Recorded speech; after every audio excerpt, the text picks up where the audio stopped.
Bonjour, vous m'entendez bien? J'ai le privilège d'être ici aujourd'hui en remplacement de Rémi Quirion, le scientifique en chef du Québec. Il regrette de ne pas pouvoir être des vôtres et vous salue. Comme vous le savez, le scientifique en chef dirige les 3 fonds de recherche du Québec et il conseille la ministre de l'Économie, de la Science et de l'Innovation en matière de développement de la recherche et de la science. Les fonds de recherche, eux, ont pour mission de promouvoir et de soutenir financièrement le développement de la recherche et la diffusion des connaissances. Le scientifique en chef et les fonds de recherche soutiennent avec beaucoup d'enthousiasme et avec un grand intérêt l'initiative de l'Institut neurologique de Montréal vers une science ouverte. Cette démarche, qui suscite déjà un engouement international, est particulièrement importante pour nous en ce qui a trait d'une part au libre accès aux résultats de la recherche et aux publications et à l'accès aux données. C'est d'ailleurs sur ces 2 aspects que nous avons insisté lors de notre participation au Open Science Leadership Forum qui a eu lieu à Washington en octobre 2017.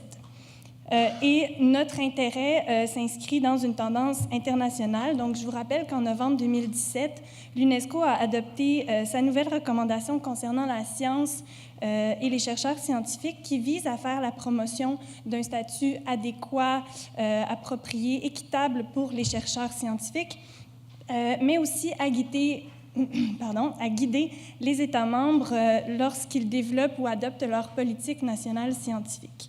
La recommandation reconnaît l'importance de la science en tant que bien commun et veut entre autres que les connaissances scientifiques soient utilisées pour favoriser le bien-être de l'humanité dans son ensemble. Donc, ça va très loin.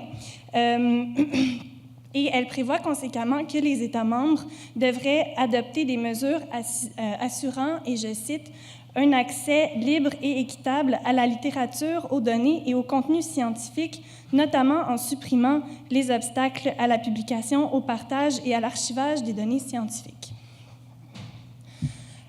Donc, pour ce qui est de l'accès aux résultats de la recherche et aux publications scientifiques, les fonds de recherche du Québec veulent que les résultats soient mis en valeur de manière optimale et que les retombées des investissements en recherche soient maximisées de manière à ce que la société en récolte rapidement les fruits.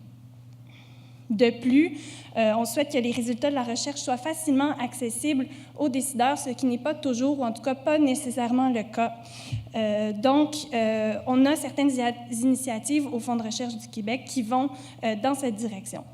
D'abord, dès 2008, le Fonds de recherche du Québec Santé a adopté sa politique de libre accès aux résultats de la recherche publiée, mais plus récemment, les 3 fonds ont conjointement entamé des travaux pour développer une politique sur le libre accès, une politique conjointe qui, et ça c'est ce qu'on espère, ira plus loin que la politique du FRQS qui est en vigueur à l'heure actuelle. Aussi, les fonds de recherche encouragent les chercheurs à diffuser leurs résultats en libre accès. Donc, c'est une dépense qui est couverte par nos subventions. Puis finalement, dans notre nouveau système FRQNet, donc notre système de gestion de données, si on veut, interne, les rapports finaux qui sont remplis par les chercheurs subventionnés vont nous permettre d'accroître la visibilité des publications en libre accès et donc de mettre davantage en valeur cette dimension.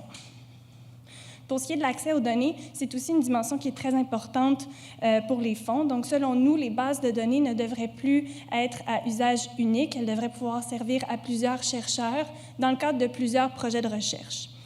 Et à plus forte raison lorsqu'elles ont été développées ou qu'elles sont maintenues à l'aide de fonds publics. Aussi, le scientifique en chef et les fonds ont multiplié les démarches pour faciliter l'accès des chercheurs aux bases de données administratives, donc les données du ministère de la Santé, de la RAMQ, etc., pour des fins de recherche. Donc, c'est un accès qui est déterminant pour le développement de la recherche au Québec. Notamment, en septembre 2015, le scientifique en chef et les 3 fonds ont présenté un mémoire à la Commission des institutions démocratiques du Québec. C'était dans le cadre de la consultation générale portant sur les orientations gouvernementales pour un gouvernement plus transparent. Donc, dans ce mémoire, on fait état des défis relatifs à l'accès aux données administratives, donc à des fins de recherche, qui sont détenues nécessairement par des organismes publics, donc incluant l'accès à des renseignements personnels. Puis aussi, on insiste sur la nécessité de simplifier le processus qui est en vigueur, puis d'en réduire les délais. Et on sent quand même qu'il y a une volonté du gouvernement en ce sens. Donc, le plan économique du Québec pour 2018 a donné à l'ISQ, donc l'Institut de la statistique du Québec, le mandat d'implanter un nouveau processus d'accès simplifié au renseignement des bases de données administratives pour les chercheurs. Bases de données administratives, pardon. Pour les chercheurs, et il est prévu que le ministère des Finances accordera 18,5 millions à l'Institut de la statistique. Donc, c'est certainement un pas dans la bonne direction. Évidemment, l'accès aux données à des fins de recherche, quelle que soit leur source, présente des défis, notamment en ce qui a trait à la protection des renseignements personnels. Puis, il nous faut donc penser des mécanismes d'accès ouverts pour une utilisation des renseignements personnels, mais une utilisation encadrée qui va quand même permettre la protection des renseignements personnels et par le fait même de préserver la confiance du public dans l'activité de recherche. En conclusion, on considère que le projet mené à l'Institut neurologique de Montréal sur la science ouverte est un projet stratégique pour le Québec. Le scientifique en chef et les fonds sont confiants qu'une science plus ouverte va permettre un meilleur usage des fonds publics par la communauté scientifique, et c'est par le biais d'une qualité et d'une efficacité accrue des résultats scientifiques, puis on espère des découvertes et des retombées accélérées. La science ouverte promet aussi une plus grande transparence de ces résultats et des données sur lesquelles ils sont basés, ce qui facilitera certainement la reproductibilité des résultats par les pairs, qui, comme le mentionnait le professeur Di Cosmo, donc le mentionnait tout juste, est un élément clé. Donc, partant, la crédibilité de la recherche et la confiance du public ne peuvent s'en voir que renforcées. Tout comme d'ailleurs la culture de conduite responsable en recherche que les fonds de recherche du Québec promeuvent et soutiennent. L'Institut neurologique de Montréal est un précurseur.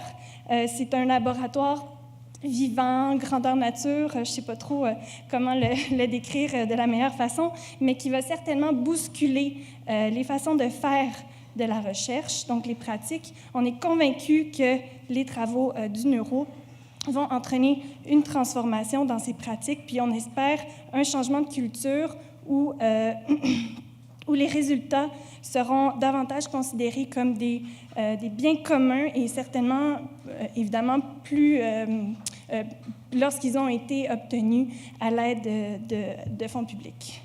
Donc, c'est avec un immense plaisir que je vous présente maintenant le Dr Guy Rouleau. Le Dr Guy Rouleau est directeur de l'Institut et hôpital neurologique de Montréal. Sous son leadership, le Neuro est devenu tout récemment la première organisation au monde à implanter une politique institutionnelle de sciences ouvertes. L'Institut de sciences ouvertes Tannenbaum a été créé pour opérationnaliser cette transformation majeure et pour encourager la communauté scientifique dans son ensemble à rejoindre le mouvement de la science ouverte afin d'accélérer le développement des connaissances et d'en optimiser les retombées les plus pertinentes pour la société.